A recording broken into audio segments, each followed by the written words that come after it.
चलो बेटा, तो आते हैं हम लोग नेक्स्ट वाले चैप्टर में। और इक्विलिब्रियम का भी, इक्विलिब्रियम का ये पार्ट है। फर्स्ट पार्ट हमारा केमिकल खत्म हो चुका है, और फर्स्ट पार्ट के बाद केमिकल इक्विलिब्रियम छोटा पार्ट है। और केमिकल इक्विलिब्रियम में दो तीन चीजें काफी इंपॉर्टेंट थी उसमें। एक था लीच-एडलियर प्रिंसिपल जो अच्छा था, और एक मास लॉ ऑफ मास एक्शन जो अच्छा था, एक केपी और केसी का जो रिलेशन का सवाल था वो अच्छा था और यूनिट था। लेकिन इस वाले पोर्शन में, आयनिक वाले में खूब ढेर सारा सवाल आता है। बहुत सारे सवाल से बफर सॉल्यूशन हो गया, पीएच हो गया, सॉल्ट हाइड्रोलिसिस हो गया, ठीक है, डिग्री ऑफ डिसोसिएशन में आ जाओ तो बहुत सारे सवाल इसके अंदर आपको मिलेंगे। मैं वही सवाल आपको दिखाता हूं कि क्या क्या आपको अपने इस लेक्चर में देखना है, तो ध्यान देना इस लेक्चर में। सबसे पहली बात देखो बेटा, इसका डेफिनेशन क्या होता है इक्विलिब्रियम का, सबसे पहले हमको ये देखना है, ठीक है ना। दूसरा देखना है कि एसिड बेस का कॉन्सेप्ट क्या होता है। एसिड के और बेस के अलग अलग कॉन्सेप्ट होते हैं, जैसे अरेनियस कॉन्सेप्ट होता है, लुईस कॉन्सेप्ट होता है, ब्रॉन्स्टेड लोरी कॉन्सेप्ट होता है। तो ये सारे कॉन्सेप्ट होते हैं, और इसमें सबसे ज्यादा इंपॉर्टेंट जो होता है वो conjugate acid and base concept होता है, ठीक है। तो हम लोग उसको भी देखेंगे, कॉन्जुगेट एसिड बेस कॉन्सेप्ट। अब एसिड बेस का देखो मैंने तीनों टाइप दे दिया। अरेनियस होता है बेटा, ब्रॉन्स्टेड होता है, ठीक है, और ये होता है लोरी कॉन्सेप्ट। लोरी कॉन्सेप्ट मतलब लुईस कॉन्सेप्ट, ठीक है। ब्रॉन्स्टेड और लोरी एक साथ है, और लोरी कॉन्सेप्ट एक साथ आता है, ठीक है। अब देखिए ध्यान से, अब आता है इलेक्ट्रोलाइट। इलेक्ट्रोलाइट में हम लोग दो पढ़ेंगे, एक पढ़ेंगे स्ट्रांग, बोलना बोलवाओ नहीं, अभी हम बोल देंगे अभी। एक होता है स्ट्रांग इलेक्ट्रोलाइट, एक होता है वीक इलेक्ट्रोलाइट, ठीक है। और स्ट्रांग और वीक का डिग्री तोड़ेंगे हम लोग, डिग्री पढ़ेंगे, डिग्री ऑफ डिसोसिएशन किसका ज्यादा होता है ये देखना है। सबसे बेहतरीन है ओस्टवाल्ड का नियम, ओस्टवाल्ड डाइल्यूशन लॉ का एक सवाल जरूर आता है हमारे नीट में, एक सवाल आता है ओस्टवाल्ड से, ठीक है। प्रॉपर्टी, पानी के बारे में आप लोग भी जानते हो कि पानी पिया जाता है, लेकिन पानी के और भी सारे प्रॉपर्टी होता है, वो देखना है, ठीक है इंजीनियर साहब। देखो अब आता है आयनाइजेशन कांस्टेंट कैसे बेटा निकालते हैं, और केडब्ल्यू कैसे निकालते हैं। केडब्ल्यू का मतलब होता है कि constant for water molecule, water W लिखा हुआ है यहाँ पे ना। पीएच स्केल, पीएच स्केल से ढेर सारे सवाल आते हैं, वो देखना अपने को। Effect of temperature on the pH scale देखना है बेटा। आयोनाइजेशन कांस्टेंट देखना है, कॉमन आयन देखना है, और पीएच और कॉमन आयन का इफेक्ट देखना है। और एक लास्ट बचा रहेगा हेंडरसन इक्वेशन, उसी पीएच से रिलेटेड, और एक इसमें और बचा रहेगा बफर सॉल्यूशन क्या कहलाता है, ठीक है ना। तो बफर सॉल्यूशन इस वाले स्लाइड में आपको नहीं मिलेगा, बाकी स्लाइड में हम लोग बफर सॉल्यूशन की बात करेंगे। इस वाले स्लाइड से हम स्टार्ट करते हैं इंट्रोडक्शन सॉल्यूशन का क्या होता है।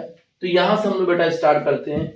आखिर इंट्रोडक्शन होता क्या है ये ध्यान दिया जाए बेटा। इसका मतलब ये होता है, इंट्रोडक्शन में देखना है कि इक्विलिब्रियम तो एग्जिस्ट करता ही था, पहले ही भी था, लेकिन वो कहां एग्जिस्ट करता था, एटम और मॉलिक्यूल के बीच में करता था।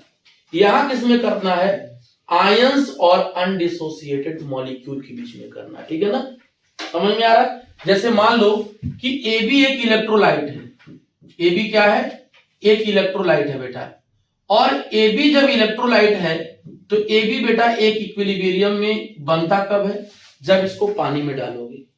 अब ये आपका आयनिक नेचर का होगा, ये ध्यान देना।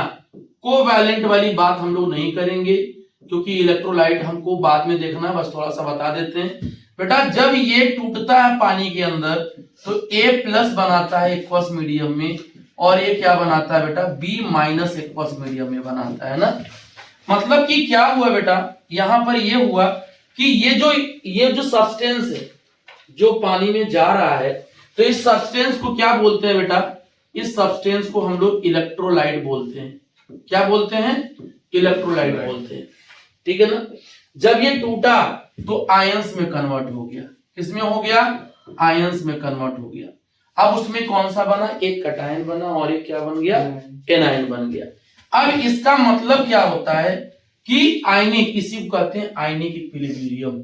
तो क्या हुआ, ionic equilibrium will exist, ionic equilibrium will exist between undissociated molecule and dissociated ion। बेटा undissociated molecule and dissociated ion and dissociated ion. बेटा ध्यान देना, कौन सा डिसोसिएटेड आयन है अपना, कौन सा डिसोसिएटेड आयन है, देख लो ध्यान से बेटा। ये कुछ टूट रहा, सारा नहीं टूट रहा है। जैसे मान लो हम 100 मोल ले रहे हैं तो बहुत माइन्यूट टूट के आगे जा रहा है, ठीक है, वो आयंस बना रहा है, लेकिन कुछ तो बचेगा यहाँ पे। मान लो अगर x मोल टूट के जा रहा है तो यहाँ 100 - x बचेगा ना। Yes sir. समझ में आ रहा है? तो इसको हम क्या बोलते हैं, अनडिसोसिएटेड मॉलिक्यूल। इसको क्या बोलते हैं, अनडिसोसिएटेड मॉलिक्यूल बोलते हैं बेटा। और ये आप एक बात और कह सकते हो कि ये आपका डिसोसिएटेड आयंस कहलाता है। क्या कहलाता है, डिसोसिएटेड आयंस। तो वही तो मैंने डेफिनेशन में लिखा है कि ionic equilibrium will exist between undissociated molecule, माने बचा हुआ, और डिसोसिएटेड आयंस के बीच में बना होता है। बात समझ में आ गया? अब इसका एग्जांपल और भी एक देख लिया जाए बेटा। जैसे एग्जांपल देख लो, मान लो कि आप एस्टिक एसिड ले रहे हो, तो आपको पता है कि यार एस्टिक एसिड तो वीक इलेक्ट्रोलाइट है, मतलब वीक एसिड है। तो वीक एसिड जो होता है ना, जब पानी में डालोगे इसको ना, तो क्या करेगा, ये अपना एसीटेट आयन बना लेगा और यहां पर क्या दे देगा बेटा, H+ दे देगा, और ये कुछ टूट के निकल गया। सपोज करो कि तुमने 1 मोल लिया है, तो 1 मोल में ये ज्यादा से ज्यादा टूटेगा तो 0.001 टूट के निकल जाएगा। अब ये बचा कितना, तो 1 - 0.001, यही ना होगा। तो ये कहलाएगा अनडिसोसिएटेड, ये कहलाएगा डिसोसिएटेड, और इनके बीच में बेटा जो इक्विलिब्रियम बन रहा है उसी को क्या कहते हैं हम लोग, अनडिसोसिएटेड आयंस। और ये क्या कहलाता है बेटा, ये कहलाता है कि सॉरी डिसोसिएटेड आयन, और ये कहलाता है अनडिसोसिएटेड मॉलिक्यूल। कुछ न कुछ तो बचेगा। बात सबको समझ में आ रहा है? कुछ न कुछ बचेगा, ऐसा नहीं कि कभी याद रखना ये 100% टूटेगा ही नहीं। 100% नहीं टूटा मतलब कि बेटा हम लोग स्ट्रॉन्ग इलेक्ट्रोलाइट के बारे में चर्चा नहीं करेंगे। हम लोग किसके बारे में चर्चा नहीं करेंगे, स्ट्रॉन्ग इलेक्ट्रोलाइट के बारे में चर्चा नहीं करेंगे। वीक सब्सटेंस के बारे में चर्चा करेंगे, चाहे वो वीक एसिड हो, चाहे वो वीक बेस हो, चाहे ऐसा सॉल्ट जिससे वीक एसिड और वीक बेस से बना हो। इस पूरे चैप्टर में इक्विलिब्रियम वही बनाएगा ना जो स्ट्रॉन्ग नेचर का, वीक नेचर का होता है। भाई मान लो हम HCl ले लें, तो HCl तो बेटा 100% टूट गया, तो वो तो 100% टूट गया ना HCl। अब बताओ HCl क्या इक्विलिब्रियम मेंटेन करेगा? नहीं करेगा। ये आप 1 मोल लिए थे, 1 मोल टूट के चला गया तो कुछ नहीं बचा। तो इसका मतलब क्या है बेटा, स्ट्रॉन्ग एसिड कभी भी इक्विलिब्रियम में इन्वॉल्व नहीं होता है। चाहे वो स्ट्रॉन्ग एसिड हो, चाहे वो स्ट्रॉन्ग बेस हो, कोई भी इक्विलिब्रियम को मेंटेन नहीं करता है। मेंटेन वही करेगा जो वीक कंपोनेंट होता है। तो इक्विलिब्रियम का डिफिनेशन, आयनिक इक्विलिब्रियम का डिफिनेशन यही हुआ। बोलो क्लियर है सबको? समझ में आ गया? अब देखिए ध्यान से, कुछ इसके पॉइंट में आपको बता देता हूं, इंपॉर्टेंट पॉइंट क्या क्या इसके अंदर होता है। बस आप जान लीजिएगा एक बार कि पॉइंट क्या क्या कहता है। ध्यान देना बेटा, इसके पॉइंट ध्यान देना। क्या पॉइंट कहता है कि equilibrium constant depend upon the temperature. अभी बताऊंगा कि कांस्टेंट कैसे निकालते हैं। Depend upon the temperature and nature of reactant and product. Product और रिएक्टेंट का क्या नेचर है उस पर डिपेंड करेगा। Equilibrium can be attend from either side. पढ़े ही हो, फॉरवर्ड से भी आ सकता है, बैकवर्ड भी जा सकता है। भाई अगर मान लो इस तरीके से तुम्हारे पास है, मान लो ऐसे है। सपोज करो कि अभी मैंने जो रिएक्शन तुमको समझाया था बेटा, ये तो बोथ डायरेक्शनल है ना भाई, फॉरवर्ड भी जाएगा और वो बैकवर्ड भी जाएगा। बेटा जब वो रिएक्शन फॉर इस तरीके से दिखाओगे आगे वाला रिएक्शन, तो ये फॉरवर्ड रिएक्शन के लिए इंडिकेशन होता है, फॉरवर्ड रिएक्शन के लिए होता है। और ये क्या होता है बेटा, फॉर बैकवर्ड रिएक्शन के लिए होता है। रिएक्शन आगे गया तो फॉरवर्ड बैकवर्ड। तो ये दोनों इस कंडीशन में एग्जिस्ट करता है, वो किसी भी डायरेक्शन से मूवमेंट कर सकता है। ये दोनों इसी कंडीशन में आके कांस्टेंट होते हैं, कभी रिएक्शन कंप्लीट नहीं होता। ध्यान देना, ऐसे रिएक्शन कभी भी कंप्लीट नहीं होते हैं। तो वही मैंने यहां लिखा है कि the equilibrium can attain from either side, मतलब फ्रॉम बैक फॉरवर्ड और फॉर बैकवर्ड साइड। ठीक है ना। नेक्स्ट पॉइंट है कि concentration of pure pure liquid and solvent do not appear in the equilibrium constant expression. इसका क्या मतलब है, समझो ध्यान से। यहां पर जैसे मान लो हम निकालना है के इक्विलिब्रियम, तो के जब निकालोगे तो कंसंट्रेशन ऑफ प्रोडक्ट, ये तुम्हारा हो जाएगा concentration of product ion H plus, और ये क्या हो जाएगा बेटा, ये हो जाएगा एसिटिक एसिड, ये एसिटिक एसिड हो जाएगा। तो ध्यान देना ये एक्वस मीडियम में मिक्स किया हुआ है, तो ये आप दिखा रहे हो। लेकिन अगर मान लो कि तुम ऐसे लिख रहे हो रिएक्शन को, CaCO3 बेटा सॉलिड है, और ये जब टूट के आया तो CaO सॉलिड प्लस क्या बन गया, CO2 गैस बन गया। अब जब तुम Kc लिखोगे या के इक्विलिब्रियम लिखोगे तो सिर्फ CO2 गैस का लिखोगे, CaO का लिखोगे जरूर, लेकिन बेटा ये सॉलिड स्टेट में है, और सॉलिड स्टेट में जब हो जाएगा बेटा तो इसकी वैल्यू चेंज नहीं होती है, इसकी वैल्यू जो हो जाएगी, सॉरी इसकी जो वैल्यू हो जाएगी ये 1 हो जाएगी, इसकी वैल्यू 1 होगा। मतलब Kc सिर्फ किस पे डिपेंड करेगा, CO2। जो गैस है CO2 है बेटा, इस पे डिपेंड करेगा। तो देखो लास्ट वाला पॉइंट यही समझाया है कि कंसंट्रेशन ऑफ प्योर सॉलिड है या प्योर लिक्विड है तो उस पे ऊपर रेट कांस्टेंट की Kc की वैल्यू डिपेंड नहीं करता है, सिर्फ उस पे डिपेंड करता है जिसका कंसंट्रेशन में चेंजिंग होता है। बात समझ में आ गई सबको, क्लियर हो गया है, समझ में आया। चलिए आगे देखते हैं, कुछ पॉइंट और है इसके साथ साथ। करा in order to predict the direction of equilibrium movement, reaction quotient तो पढ़े हो तुम लोग पहले ही, केमिकल इक्विलिब्रियम में मैंने पढ़ाया था आपको कि अगर Kc और Qc में डिफरेंस देख रहे हो तो Qc क्या बताता है कि रिएक्शन फॉरवर्ड जाएगा या रिएक्शन बैकवर्ड। आपको याद होगा, मैं पढ़ाया भी था, मैं रिमाइंड करा देता हूं, अगर Qc Kc से ज्यादा हो गया तो रिएक्शन किधर जाएगा, बैकवर्ड। याद आ रहा किसी को? अरे भाई मैंने तुमको एक्सप्रेशन भी लिखवाया था यार, Qc इज इक्वल टू क्या लिखाया था, concentration of product upon concentration of reactant. और मैंने बोला था कि अगर Qc ज्यादा तो C और D ज्यादा, C और D ज्यादा तो आप ऐसे समझिए, मान लो यही रिएक्शन था तुम्हारा, तो अगर C और D ज्यादा है तो बैकवर्ड जाएगा ना भाई, कम की तरफ जाएगा ना, तो ये रिएक्शन बैकवर्ड जाएगा।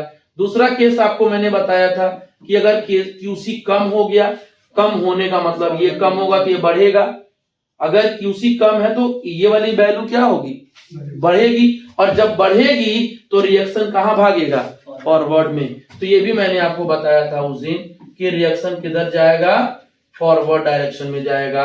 और ये भी बोला था कि अगर दोनों बराबर हो गए then it exist the equilibrium. याद आ रहा है सबको? तो ये उसका पार्ट है। यहाँ according to Le Chatelier principle पढ़ाया था मैंने, if an external stress is applied to the system, the equilibrium the system will adjust partially offset the stress। बोला था ना मैंने आपको, बोला था ना आपको कि वो अपोज करता है, कहीं किसी के कंसंट्रेशन को बढ़ा देते हो तो वो चाहता है कि हम घटें, और तब तक घटेगा जब तक इक्विलिब्रियम मेंटेन नहीं होता है। तो ली चैटलियर प्रिंसिपल पिछले वाले लेक्चर में था, वो मैंने आपको बता दिया था। बोलो क्लियर है कि नहीं क्लियर है, बोलो भाई क्लियर है ना, बोलो। yes। अब सुनो ध्यान से, अब यहाँ पे आ जाओ। अब मैं आता हूं कि सब्सटेंस इलेक्ट्रोलाइट क्या होता है। एक्चुअली इलेक्ट्रोलाइट पहले बताना था इसमें, अरे उसकी जरूरत ही नहीं है अभी, ये दिख रहा है ना, वो तो साफ सब दिख रहा है। हाँ वही मेन है। देखो इलेक्ट्रोलाइट सबसे मेन है, थोड़ा इलेक्ट्रोलाइट पहले देख लेता हूं, इसमें दिख नहीं रहा कहीं, पॉइंट तो दे दिए हैं। इलेक्ट्रोलाइट, हाँ आ जाओ यहीं से बता देते हैं। इलेक्ट्रोलाइट बेटा क्या होता है, ये देखो इलेक्ट्रोलाइट का मतलब क्या होता है, जो सब्सटेंस सॉल्यूशन में सेल के अंदर यूज किए जाते हैं, ठीक है, ऐसे सब्सटेंस जो सेल के अंदर यूज किए जाते हैं कंडक्टिविटी को प्रोसीड करने के लिए, उसे क्या करते हैं, इलेक्ट्रोलाइटिक सब्सटेंस। ठीक है ना, समझ में आ रहा है? अब ये इलेक्ट्रोलाइट क्या होते हैं, दो तरीके से होता है बेटा, इसकी दुनिया ही दो होती है, एक होता है स्ट्रॉन्ग इलेक्ट्रोलाइट और एक होता है वीक इलेक्ट्रोलाइट। एक क्या होता है स्ट्रॉन्ग इलेक्ट्रोलाइट और एक क्या होता है बेटा वीक इलेक्ट्रोलाइट। ये स्ट्रॉन्ग इलेक्ट्रोलाइट है और एक जो होता है अपना ये वीक इलेक्ट्रोलाइट होता है। बेटा स्ट्रॉन्ग का मतलब क्या होता है ना, ये डिसाइड करता है degree of dissociation. Alpha alpha बताएगा कि सामने वाला स्ट्रॉन्ग है या वीक है। एक पार्ट और आता है इसमें अंदर जो नॉन इलेक्ट्रोलाइट की कैटेगरी में आता है, वो भी आप देख लीजिएगा कि नॉन इलेक्ट्रोलाइट होता क्या है। क्या होता है नॉन इलेक्ट्रोलाइट, इसको समझो। अब सुनो, एक एक करके सुन लेना, पहले एक एक करके सुनना। बेटा स्ट्रॉन्ग का मतलब क्या होता है कि आपने उसको पानी में डाला तो पानी में जाने के बाद वो 100% क्या हो गया डिसोसिएट हो गया। बात समझ में आ रहा है। जब वो 100% डिसोसिएट हो गया तो बेटा अनडिसोसिएटेड तो कुछ नहीं बचा ना। नहीं सर। तो ये क्या करता है, कहता है कंप्लीट डिसोसिएशन टेक्स प्लेस। बेटा कंप्लीट डिसोसिएशन बेटा takes place in aqueous medium. पानी के अंदर takes place in aqueous medium. बिना पानी का नहीं, पानी के अलावा पानी के बिना टूटेगा भी तो नहीं, ठीक है। तो याद रखना बेटा, याद रखना अल्फा हमेशा क्या होना चाहिए 1 होना चाहिए। पूरा जितना था 1 मोल लिया 1 मोल टूट गया, तो मान लो 5 मोल लिया 5 मोल टूट गया, 5/5 कितना हो गया 1 ही तो होगा। तो ये हो गया। कैसे जानोगे कि कंप्लीट डिसोसिएशन हो रहा है, मतलब स्ट्रॉन्ग इलेक्ट्रोलाइट हो रहा है, कैसे जानोगे, ध्यान देना। कैसे पता चलेगा कि वो स्ट्रॉन्ग इलेक्ट्रोलाइट है, तो याद रखना जितने भी बेटा स्ट्रॉन्ग एसिड होते हैं, all strong acid plus all strong base, वो सारे आपके क्या होते हैं बेटा स्ट्रॉन्ग इलेक्ट्रोलाइट होते हैं। एंड सम सॉल्ट, कुछ सॉल्ट भी आप ले लीजिए तो वो सारे स्ट्रॉन्ग में आते हैं। जैसे आप अगर मान लीजिए Cl की बात हमने कर दिया, अब मान लीजिए HCl है, HCl है बेटा, HBr है बेटा, HI है बेटा, HNO3 है बेटा, H2SO4 है बेटा, HClO4 है। ये जितने लोग मैंने लिखा है ये सारे स्ट्रॉन्ग कैटेगरी में आते हैं। समझ रही हैं, समझ रही हैं। आगे देखिए स्ट्रॉन्ग बेस क्या होता है बेटा, ऑल द, सुनना, all the hydroxide of first group element and 1 element of second group, this barium hydroxide. तो याद रखना sodium hydroxide, then potassium hydroxide, then rubidium hydroxide, then beta cesium hydroxide and 1 is the second group element, that is barium hydroxide. clear आगे चलिए। ये देखो सम salt कह रहा है, सम सॉल्ट, कुछ सॉल्ट ले लिया जाए।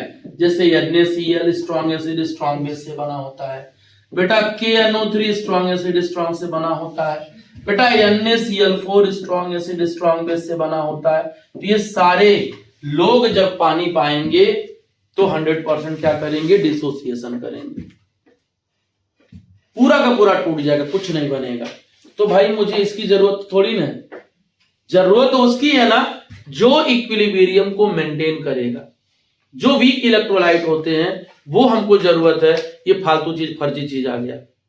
समझ में आ रहा है। तो अब हम बात करेंगे बेटा कि वीक इलेक्ट्रोलाइट क्या होता है। तो ध्यान देना, वीक इलेक्ट्रोलाइट के बारे में जरा लिख लीजिए आप लोग बेटा। इनकम्प्लीट डिसोसिएशन ऑफ, ध्यान देना, हाँ पार्शियल भी बोल सकते हो। इनकम्प्लीट डिसोसिएशन ऑफ या incomplete dissociation takes place in aqueous medium बेटा, takes place in aqueous medium. याद रखना बिना पानी का तो कोई दुनिया भी नहीं, पत्ता भी नहीं हिलेगा इसका, पानी चाहिए। इसका मतलब क्या होता है बेटा, अल्फा की वैल्यू तो बहुत कम हो जाएगी, very very less than 1। Alpha की वैल्यू क्या होगी, बहुत कम होगी, टूटेगा ही नहीं। समझ में आ रहा आप लोगों को। अब सुनिएगा जरा एग्जांपल इसका, मैं इसका एग्जांपल बताता हूं आपको कि कैसे डिसाइड करेंगे। तो याद रखना एग्जांपल में, मैं एग्जांपल यहां लिख देता हूं, उसको अलग से बता दूंगा। पहला एग्जांपल बेटा all weak acid, all weak acid. दूसरा एग्जांपल बेटा all weak base, weak base. तीसरा सम सॉल्ट, कुछ सॉल्ट इसकी कैटेगरी में आ जाएगा। तो वो टूटेगा ही नहीं, वो तो एकदम मास्टर है, टूटबे नहीं करेगा, उसे कोई फर्क नहीं पड़ता है। जैसे ऑल वीक एसिड में आ जाओ, HF आप ले लीजिए, H2CO3 ले लीजिए, H2SO3 ले लीजिए, HNO2 ले लीजिए, ये सारे लोग, या ClO ले लीजिए, ये सारे लोग बेटा क्या होते हैं, वीक एसिड कहलाते हैं। ये पानी भी दे दोगे ना तब वो कितनों बढ़िया पानी, ढेर सारा पानी, तब वो 100% टूट ही नहीं सकता। ठीक है, एकदम गोबर गणेश लड़के को तुम पूरा पेपरवा दे दो कि कल बेटा आज रात में रट लेना, कल छाप लेना, तब वो 100% नहीं छाप सकता, क्योंकि वो मेंटली क्या है, साइकोलॉजिकली बस, इसलिए वो नहीं कर सकता।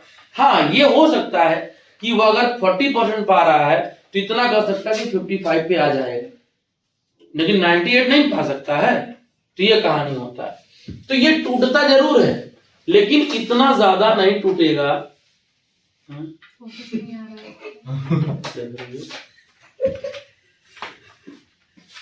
आप हट गए वैसे तो आप कैसे देखेंगे?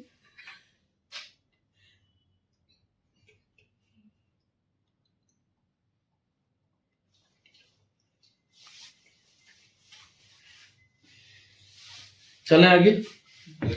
तो वीक बेस क्या होता है बेटा, वीक बेस क्या होता है? वीक बेस जो होता है ना, वो जैसे आप देख लीजिए बेरिलियम हाइड्रोक्साइड। देखो नाम नहीं याद करना है, सिर्फ sodium, potassium, caesium, rubidium, barium को छोड़ दीजिए, सारे वीक हो जाएंगे। समझे प्लीज? तो ये कहानी होता है। तो बेरिलियम, मैग्नीशियम हाइड्रोक्साइड बेटा, देन कैल्शियम हाइड्रोक्साइड, देन आपका बहुत सारे, एल्यूमिनियम भी तो आ जाएगा ना, AlOH का होल थराइज।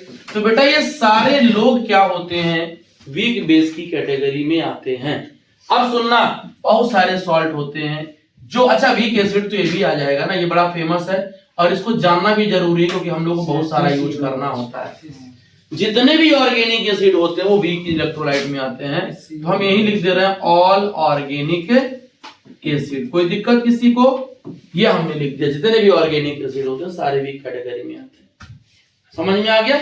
जितने भी आपका एसिड होंगे ऑर्गेनिक कैटेगरी में, वो सारे वीक की कैटेगरी में लिया जाता है। बात सबको समझ में आ गया? क्लियर है सबको? सबको क्लियर हो गया? अब सुनिएगा, बहुत सारे सॉल्ट होते हैं बेटा, AgCl भी आप ले सकते हो। ठीक है, जितने, बस स्ट्रांग वाला नहीं होना चाहिए। जैसे मान लो तुमने क्या बनाया, K2SO3 बनाया, तो ये लोग थोड़ी ना काम करेंगे बेटा, ये थोड़ी ना बनेंगे, पूरा का पूरा टूटेगा ही नहीं। बात समझ में आ रही है आपको? तो ये कहानी होता है। अब आ जाओ नॉन इलेक्ट्रोलाइट, क्योंकि स्लाइड में बस एक ही बचा हुआ है बेटा। नॉन इलेक्ट्रोलाइट का मतलब ये होता है कि ऐसा सब्सटेंस आप जैसे ही पानी में डालोगे तो वैसे ही पानी में दिखेगा, वो लोला बन के। समझ रही ना? तो देखिए ध्यान से, तो इसका मतलब क्या था कि वो टूटा ही नहीं पानी के जा, जैसे कुछ थेथर नहीं होते हैं, कितनों समझाओगे, अपनी वाली करेंगे। तो वही हाल है इसका। जितने भी बेटा नॉन इलेक्ट्रोलाइट होते हैं, मतलब कि सॉरी ऑर्गेनिक वाले, जैसे यूरिया को पानी में डाल दोगे वो आयंस देगा ही नहीं, ग्लूकोज को पानी में डाल दोगे आयंस देगा ही नहीं, क्योंकि वो कंडक्टिविटी भी नहीं फ्लो करेंगे। आप चीनी घोर लीजिए पानी में और दूध तार डाल करके बल्ब जलाइए, देखिए जलता है कि नहीं जलता है। आप चेक करिए घर पे जाके, जरा तो चाय बनाती हैं तो ऐसे केस में वो कंडक्टिविटी फ्लो ही नहीं करेगा बेटा, आयंस बनेगा ही नहीं। तो क्या होगा, आयंस जो होंगे बेटा वो क्या होंगे, एब्सेंट हो जाएंगे। क्या हो जाएंगे बच्चा, एब्सेंट। तो जब नहीं तो क्या करेंगे, हम ले आएंगे, उसको जरूरत नहीं है। जैसे एग्जांपल देख लीजिए, एक्वा सोल्यूशन ऑफ यूरिया 1 मोल डालोगे ना, 1 का मोल दिखेगा भी प्रोडक्ट पानी के अंदर। 1 मोल आपने सोल्यूशन बनाया तो 1 ही मोल वो दिखेगा, यही आपको बताना है। इसीलिए हमको पूरे चैप्टर में इनको नहीं टच करेंगे, हम लोग इनको नहीं टच करेंगे, क्योंकि ये हमेशा 100% टूटेगा। मतलब अगर आपने NaCl ले लिया बेटा, तो पानी में जब डाल दोगे तो बेटा Na+ और Cl- दे देगा बेटा। ये सिंगल डायरेक्शन का रिएक्शन हो गया ना, ये तो सिंगल डायरेक्शन में चला गया। ये कहां चला गया? सिंगल चला गया। लेकिन जब इनको उठा के ले आओगे ना, जैसे मान लो आप किसी को भी ले लो, कोई भी एक ले लो, वीक बेस कोई भी ले लो एक यहां से। जैसे वीक बेस में मान लो तुमने ले लिया H2CO3, H2CO3 को बेटा पानी में डाल दो तो बेटा क्या करेगा? 2H तो दिखेगा तुमको टूटता हुआ, लेकिन एक्चुअली ये टूटता ही नहीं है पूरा का पूरा, क्योंकि वो क्या है? वीक कंपोनेंट है। समझे आप? तो ऐसा ये आपका इलेक्ट्रोलाइट का टाइप हो गया। ये कहानी सबको समझ में आ गया। तो पूरे चैप्टर बेटा इक्विलिब्रियम मुझे पढ़ना है, तो मैं इक्विलिब्रियम वाले को ही उठाऊंगा, ताकि ये वीक वाले को उठाऊंगा, यहां पर इन दोनों को उठाऊंगा। बात समझ में आ गया? क्लियर है? चलिए बस एक लेक्चर और हम कर लेंगे, हमारा काम चल जाएगा। आ जाइए, कुछ टॉपिक देख लिया जाए उस इलेक्ट्रोलाइट के थ्रू। उस इलेक्ट्रोलाइट में कुछ बात है, उस बात को अगर आप जान जाओगे तो मजा आ जाएगा। क्या आ जाएगा? देखो, पहली बात, इलेक्ट्रिकल कंडक्टिविटी होना चाहिए इलेक्ट्रोलाइट के अंदर, ताकि कंडक्टिविटी फ्लो कर सके। वो भैया आयन बनेगा तब तो करंट फ्लो करेगा, तो इलेक्ट्रिकल कंडक्टिविटी होना चाहिए। द सब्सटेंस विच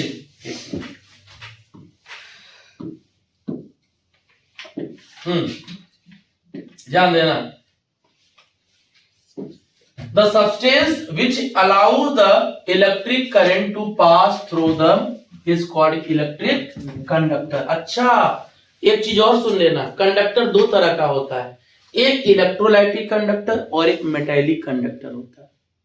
इलेक्ट्रोलाइट का मतलब होता है कि जो कंडक्टिविटी आयंस के थ्रू होता है, और मेटालिक कंडक्टर का मतलब होता है जो इलेक्ट्रोलाइटिक मतलब कि जो करंट का फ्लो इलेक्ट्रॉन की वजह से होता है। मेटल ना हुआ तो वो कह रहा है कि then are called electric conductor and this property is called electrical conductivity.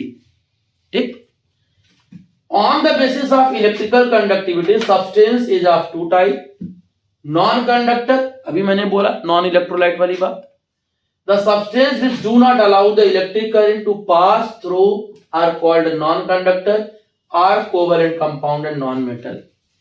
वैसे CH4 तुम ले लो ना, CH4 में तुम अगर करंट फ्लो करोगे ना, मान लो इलेक्ट्रिक करंट डालना चाह रहे हो इसके अंदर इलेक्ट्रिक करंट डालना चाह रहे हो बेटा, तो फ्लो ही नहीं करेगा, क्योंकि आयंस ही नहीं है। ये सारे कोवेलेंट बॉन्ड वाले हैं बेटा, और कोवेलेंट बॉन्ड जिंदगी में करंट नहीं फ्लो कर सकते हैं। हाँ, अगर थोड़ा सा पोलैरिटी है तो कर लेगा, थोड़ा बहुत कर लेगा, लेकिन पूरे चैप्टर में हमको आयंस वाली बात करेंगे। इस पूरे चैप्टर में किसकी बात करेंगे हम लोग?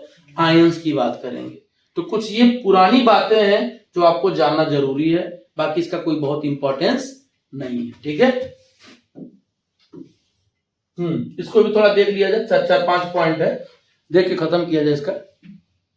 इसका कोई बहुत इंपॉर्टेंस नहीं है, बस 2 मिनट पंडित जी।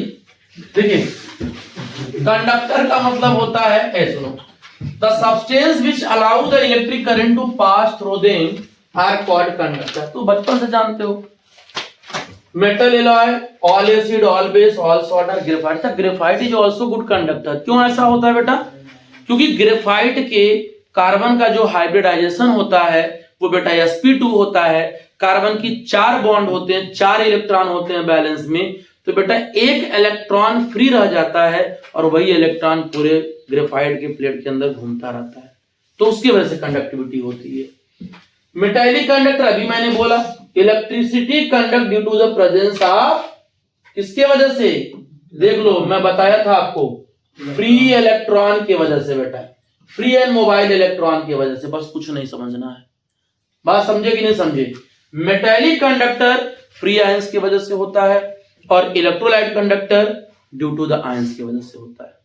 ठीक है ना, समझे आप? तो ये कहानी होता है। आगे आपके पास ये मैंने बता ही दिया है, 2 मिनट। आयनिक कंडक्टर बेटा, आयनिक कंडक्टर आयंस की वजह से होता है, आयंस की वजह से होता है। देख लो, लिखा due to the presence of free ions. कुछ मत पढ़ो, फ्री आयंस जान लो, दुनिया बदल जाएगा। ट्रू इलेक्ट्रोलाइट का मतलब क्या होता है? द इलेक्ट्रोलाइट, सुन लो भाई, बोलते रहते हो, the electrolyte which can conduct electricity even in molten state are in true electrolyte like NaCl। Molten मतलब क्या? पानी मत डालो, गला दो, थोड़ी हीट दे दो उसको, मोल्टेड हो गया। और एक्वस का मतलब क्या? आपने पानी डाल दिया। बात समझे? जैसे लास्ट लेक्चर एक हमारे पास है कि अगर आप NaCl को बेंजीन में डाल रहे हो, किस में डाल रहे हो? बेंजीन में, और लास्ट NaCl को पानी में डाल रहे हो, बताओ आयंस कहां बनेंगे? आयंस एक्वस में बनेंगे बेटा ना, क्योंकि आप बचपन से पढ़े हो like dissolve like not dissolve. बस खत्म बात। इतनी छोटी छोटी बातें हैं, मजे वाली बात तो आगे से तो आप बचपन से पढ़े हो, थोड़ी बहुत बातें जानते हो। तो बेटा देखो, यहां तक हमारा लेक्चर खत्म होता है। मैं जब भी आपको नेक्स्ट लेक्चर में मिलूंगा तो एसिड बेस सॉल्ट आपका स्टार्ट कर दूंगा, ठीक है ना? जाइए मौज करिए, एकदम जिंदगी जी रहा हूं।